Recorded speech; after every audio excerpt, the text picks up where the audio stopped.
حضرت موسیٰ علیہ السلام کا زمانہ مبارکہ ہے. ایک شخص نے اپنے کزن کو، اپنے چچا کے بیٹے کو، چچا زاد کو قتل کر دیا اور خود ہی اس کا مدعی بن کے حضرت موسیٰ کے پاس آیا کہ بتائیے جناب میرے اس بھائی کو کس نے قتل کیا ہے. حضرت موسیٰ نے ایک سادی سی بات کی. کیا فرمایا؟ وَإِذْ قَالَ مُوسَىٰ لِقَوْمِهِ إِنَّ اللَّهَ يَأْمُرُكُمْ أَن تَذْبَحُوا بَقَرَةً. حضرت موسیٰ علیہ السلام نے اپنی قوم سے کہا کہ اللہ تمہیں حکم دیتا ہے کہ ایک گائے ذبح کرو. گائے کا کچھ حصہ مقتول کو مارو، وہ خود اٹھ کے بتا دے گا مجھے کس نے قتل کیا ہے. یہ پہلا سپارہ ہے قرآن مجید کا، آپ اس کو دیکھ لیں. یہ آیت نمبر 67 سے شروع ہو رہا ہے. تو اب وہ چونکہ ذبح کرنا نہیں چاہ رہا تھا، اس کو پتا تھا کہ مجرم تو میں خود ہوں، وہ ذبح چونکہ کرنا نہیں چاہ رہا تھا تو اس سے کہا کہ مارو ایک حصہ گائے کا، اس کو تو یہ اٹھ کے بتا دے گا. تو اس نے جواب کیا دیا؟ قالوا اتتخذون ہزوا، یعنی لگا آپ میرے ساتھ مذاق کرتے ہیں، کبھی ایسا بھی ہوا ہے. قال اعوذ باللہ ان اکون من الجاہلین. حضرت موسیٰ علیہ السلام فرمانے لگے میں اللہ کی پناہ مانگتا ہوں میں جاہلوں میں سے ہو جاؤں. ہر وقت مذاق کرتے رہنا یہ تو جاہلوں کا طریقہ ہے. کن کا ہے؟ حضرت موسیٰ نے کہا ہے، قرآن پاک ہے.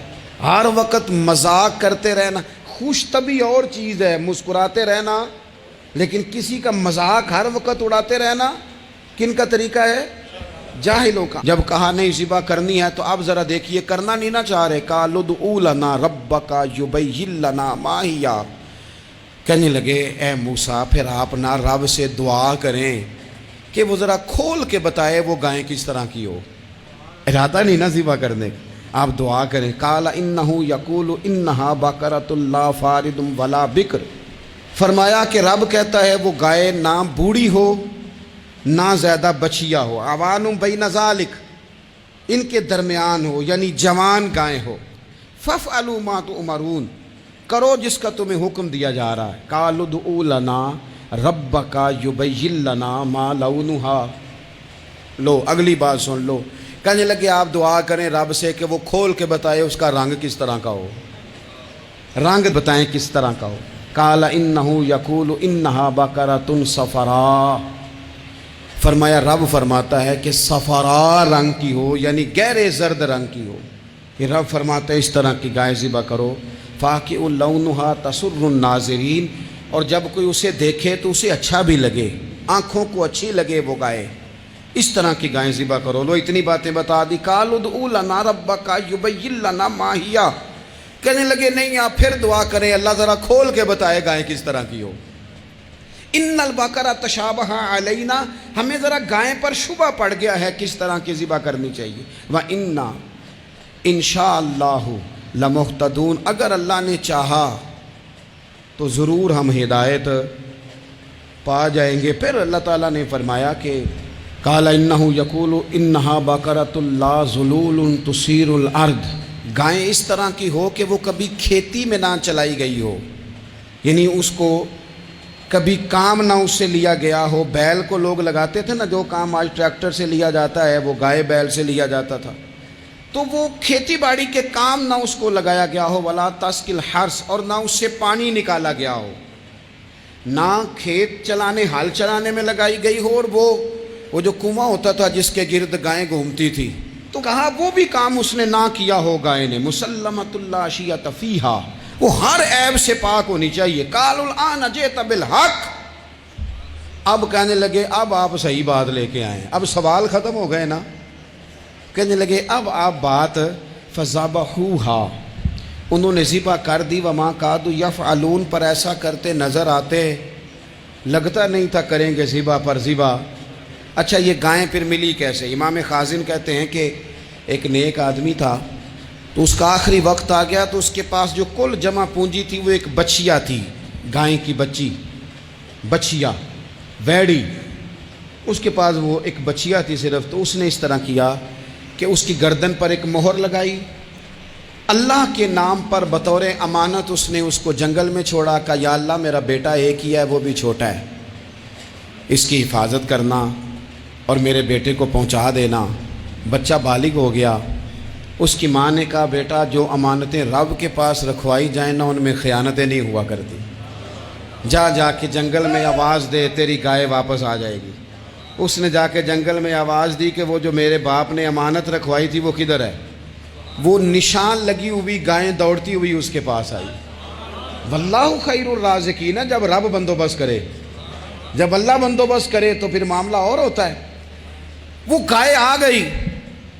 اب اس نے کیا کیا اس نوجوان نے کہ وہ گائے گھر لایا، ماں سے آ کے کہا کہ اماں یہ تو اللہ نے فضل کر دیا۔ ماں کہنے لگی پتر حالات ہمارے خراب ہیں، منڈی میں لے جا اسے بیچ دے، لیکن سودا میری مرضی کے بغیر طے نہ کرنا۔ کس کی مرضی کے بغیر؟ کس کی؟ اماں کی مرضی۔ اور سنو یار، تھے کچھ لوگ جن کو لوگوں نے تانے بھی دیے کہ تم ماں کے پیچھے لگ گیا ہے، لوگوں نے بڑا کچھ کہا، پر جو ماں کی مرضی پہ لگیں ناکام نہیں ہوتے زندگی میں۔ یہ دیکھو ماں کی مرضی پہ لگا۔ اس کی قیمت کتنی تھی گائے کی؟ بڑی مہنگی تھی، پر 3 دینار کی تھی۔ منڈی میں لے گیا، 3 دینار اس کی قیمت لگ گئی۔ تو ماں نے کہا تھا میری مرضی کے بغیر سودا نہ کرنا۔ اب بچے تو نہیں نہ مانتے، اماں کو کیا پتا باہر بزنس کیا ہے، لین دین کیا ہے، پر ماں نے کہا تھا میری مرضی۔ بندہ دے رہا ہے اسے 3 دینار، اس نے کہا جی میں نے طے تب کرنا ہے، ڈن تب کرنا ہے، پہلے اماں سے پوچھنا ہے۔ گھر جا کے اماں سے پوچھا، اماں کہنے لگی دے دے۔ واپس آیا تو اس نے کہا کہ میں 6 دینار دیتا ہوں پر میری شرط ہے، ماں سے نہیں پوچھنا۔ اس نے کہا تو 12 بھی دے، ڈن تب بھی ہونا ہے جب اماں نے کہنا ہے۔ وہ جب اس طرح کی اس نے گفتگو کی، واپس اپنی والدہ کے پاس گئے، کہنے لگے اماں سمجھ نہیں آتی، 3 دینار کی گائیں بندہ 12 میں خریدنے کو تیار ہے، شرط لگاتا ہے کہ اماں سے نہیں پوچھنا۔ تو والدہ کہنے لگی پتر پہلے اس سے جا کے پوچھ کیا وہ ہے کون؟ یہ کوئی روحانی معاملہ ہے، کوئی غیبی مدد ہے، پوچھ۔ اس سے جا کے پوچھا تو وہ کہنے لگا میں تو فرشتہ ہوں اللہ کا، تو نے گائیں بیچنی نہیں، اس لیے کہ تیرا باپ بھی نیک ہے، تیری ماں بھی نیک ہے، رب تیرے رزق میں برکت پیدا فرمانا چاہتا ہے۔ ماں باپ نیک ہونا رزق میں برکت ہو جاتی ہے۔